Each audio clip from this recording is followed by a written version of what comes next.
de vendange, nous avons rendez-vous à Iguissem avec le domaine Paul Gachy. Le domaine Paul Gachy est un domaine familial de 9 hectares dont les origines remontent à 1938. Aujourd'hui, c'est Hervé Gachy qui nous accueille et qui nous servira de guide. Hervé est un vigneron passionné et passionnant. Il représente la 3e génération et a repris le flambeau en 2001. On connaît tous les péripéties que ce millésime 2019 a occasionné pour les nerfs des vignerons alsaciens. Mais est-ce que les pratiques culturelles du domaine ont permis de mieux passer ce cap ? Qu'est-ce que j'ai pu constater par rapport à mes pratiques culturelles ? La première, c'est que donc depuis quelques années, je fais un semis pour l'hiver. Donc un semis que je vais implanter là après les vendanges. Et ce semis est fait un rang sur 2. Cette année, dans le rang que j'avais semé l'an dernier, au début octobre, je n'ai dans la plupart des cas, dans la plupart des vignes, je n'ai fait qu'un passage de Rolofaka et ça a suffi pour toute la saison. C'est-à-dire que j'ai pas fauché, j'ai rien fait d'autre. Un passage de Rolofaka au printemps, ça m'a fait un paillage assez important et ce paillage est resté. Après, on peut imaginer que ce paillage a aidé à passer le cap de la saison extrêmement chaude et sèche, un cap qui était difficile pour la vigne. Je ne dis pas que la vigne n'a pas souffert, mais par exemple cette année, sur la parcelle de Grand Crueng, ce que j'ai une tache qui est à cheval sur les Riesling et les Pinot Noirs, qui chaque année, enfin quand je dis chaque année, les 2 dernières années, 2017-2018, c'est un endroit où les plants de vigne ont vraiment souffert de sécheresse et on le voyait clairement, on pouvait clairement délimiter cette tache. Cette année, je ne l'ai pas constaté. Est-ce ce paillage qui a permis de passer le cap ? On peut l'imaginer, après, voilà, avec le temps, on pourra voir ça. Une autre pratique, enfin une pratique ou une non-pratique, c'est le... Habituellement, je fais un rognage qui n'est en fait qu'un essimage assez tardif. Cette année, j'ai décidé de ne pas monter la rogneuse. Pourquoi ? Parce que les vignes ne l'ont pas demandé. Alors ça ne veut pas dire que rien n'a été essimé. L'une ou l'autre parcelle a été essimée à la main, à l'aide de cisaille, mais les autres sont restées telles celles qu'on a ici. Avec les pointes, la vigne s'est arrêtée de pousser tout naturellement, enfin comme physiologiquement elle le fait habituellement. Et puis je vois que je n'ai pas de mildiou tardif sur ces vignes-là. Est-ce que c'est ça ? Est-ce que le fait de ne pas rogner, de ne pas essimer, permet à la vigne de se concentrer sur son plant, sur sa résistance face aux maladies, au lieu de devoir panser des plaies, parce que moi je pense intimement que tout rognage qui va couper énormément de branches, ça fait beaucoup de blessures. Beaucoup de blessures, la vigne doit les panser. Et si on s'imagine qu'on passe dans des ronces, qu'on est complètement égratigné, ça met très longtemps à panser. Pendant ça, si on passe à côté du virus de la grippe, on va attraper la grippe parce que le corps est en train de soigner la plaie. Je considère la vigne un peu comme nous. Donc voilà. Finalement, rognage et feuillage mécanique, en ce moment, par exemple, ça doit te donner des boutons, quoi. Ah, les feuillages mécaniques, je supporte encore moins. C'est comme une grêle. Surtout les feuillages pneumatiques, à l'aide de ces effeuillages avec un courant d'air très fort.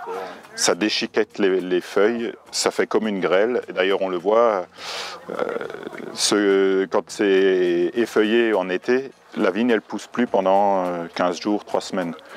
Elle ne fait pas rien pendant ce temps-là. Elle est en train de panser les plaies. La qualité du millésime 2019 est une chose, mais qu'en est-il du travail en cave ? Ce que je constate pour l'instant, c'est qu'on a des fermentations rapides, ce qui n'est pas mon habitude. Dans ma cave, ça démarre toujours très vite en fermentation, ça, pas de souci, c'est pareil cette année. Et ça dure longtemps. Par contre, après, les fermentations sont assez lentes. Cette année, elles sont très rapides. Est-ce que ça sera le cas sur toutes les cuvées? Je ne sais pas. En tout cas, ce qu'on a rentré pour l'instant, ça va vite. Par exemple, les créments qu'on a commencé à récolter le 5 septembre, les fermentations sont finies, ce qui, chez moi, est extrêmement rare ces dernières années. D'accord. Voilà. Après, qu'est-ce qu'on peut constater? On constate que, en dégustant les jus, en dégustant les raisins aussi avant, on constate une sensation acide assez importante. Donc je suppose, même si je n'ai pas fait encore de mesure de pH, je suppose que les pH sont assez bas, alors que les acidités totales ne sont pas extrêmement élevées. Je dirais que c'est des acidités totales moyennes. Par contre, la sensation acide est basse, ce qui me laisse dire qu'on aura des vins d'une belle concentration parce que le sucre est là, mais des vins aussi avec des beaux équilibres grâce à cette acidité. Peut-être des vins qu'il faudra attendre un peu plus longtemps avant de les apprécier. Plutôt, oui, des vins plutôt destinés à la garde, même si l'an dernier on avait des sensations acides moindres, je dirais que ce n'est pas des vins forcément à consommer dans les 2 ans, mais on aura un profil totalement différent de 2018.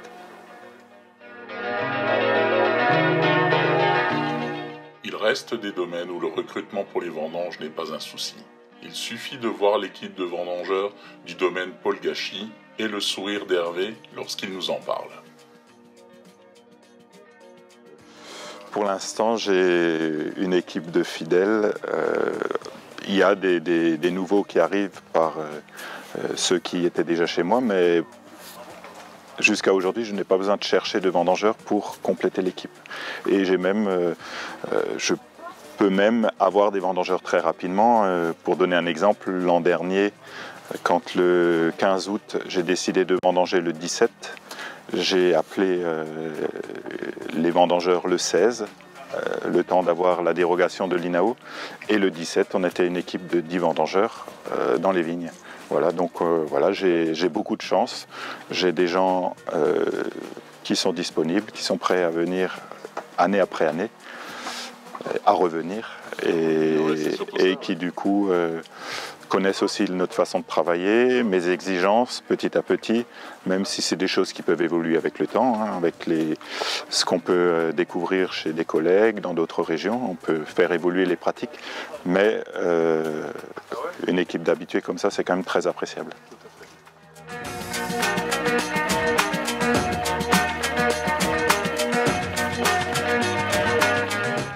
Lorsqu'on vend des vins d'Alsace dans l'année qui suit le millésime, il ne faut pas s'étonner que les vins d'Alsace gardent une image de vin à boire rapidement.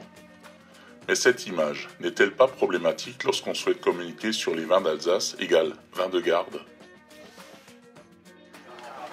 Alors, effectivement, moi, personnellement, je pense que les vins d'Alsace ont besoin de temps avant d'être à leur top, à leur harmonie, à leur maturité. Moi-même, j'essaye de proposer des vins qui sont un peu plus âgés. Particulièrement là, sur le Grand Cru Hengst, c'est un terroir qui demande beaucoup de temps pour trouver son optimum qualitatif. Alors c'est sûr qu'on est dans un monde économique qui ne comprend pas ça. On est dans un monde économique qui est pressé. Il faut toujours de la nouveauté. La nouveauté, c'est quoi? C'est le nouveau millésime. Malheureusement, nous, on travaille avec du vivant, on travaille avec la nature, et la nature, le temps de la nature n'est pas le temps de l'économie. Et c'est souvent dommage. Je pense qu'aujourd'hui, effectivement, il y a beaucoup de vins qui sont bu trop jeunes. Alors, pas tous les vins d'Alsace, un vin de cépage, au bout d'1 an, 2 ans, il peut être à son optimum. Mais sur les grands terroirs qu'on trouve en Alsace, effectivement, il faudrait être patient et attendre, respecter le temps de la nature et pas le temps de l'économie.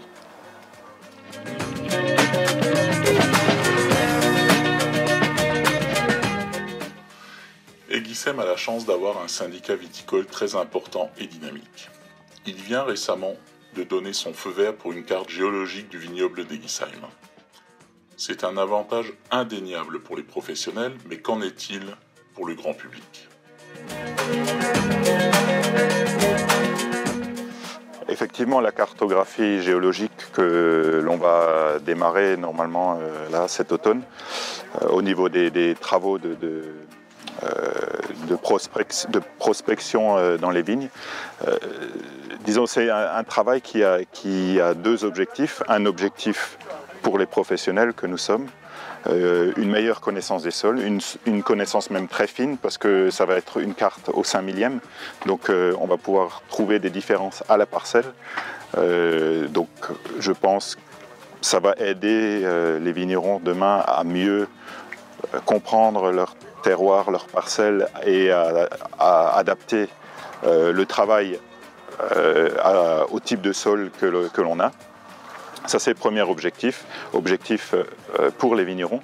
On a un deuxième objectif, c'est de cette carte au 5 millième, en faire une carte plus simple, une carte simplifiée à destination du grand public. Alors pourquoi ? Aujourd'hui, il y a beaucoup de monde qui a envie de savoir pourquoi tel vin a telle caractéristique, pourquoi tel autre vin est différent. Et cette carte simplifiée va nous permettre d'expliquer au grand public que les différences de vin ne viennent pas simplement parce qu'on l'a décidé ou parce qu'on a travaillé différemment en cave, mais que ça vient avant tout du lieu où le raisin a poussé, où le raisin est né. Merci. De rien, merci Pascal.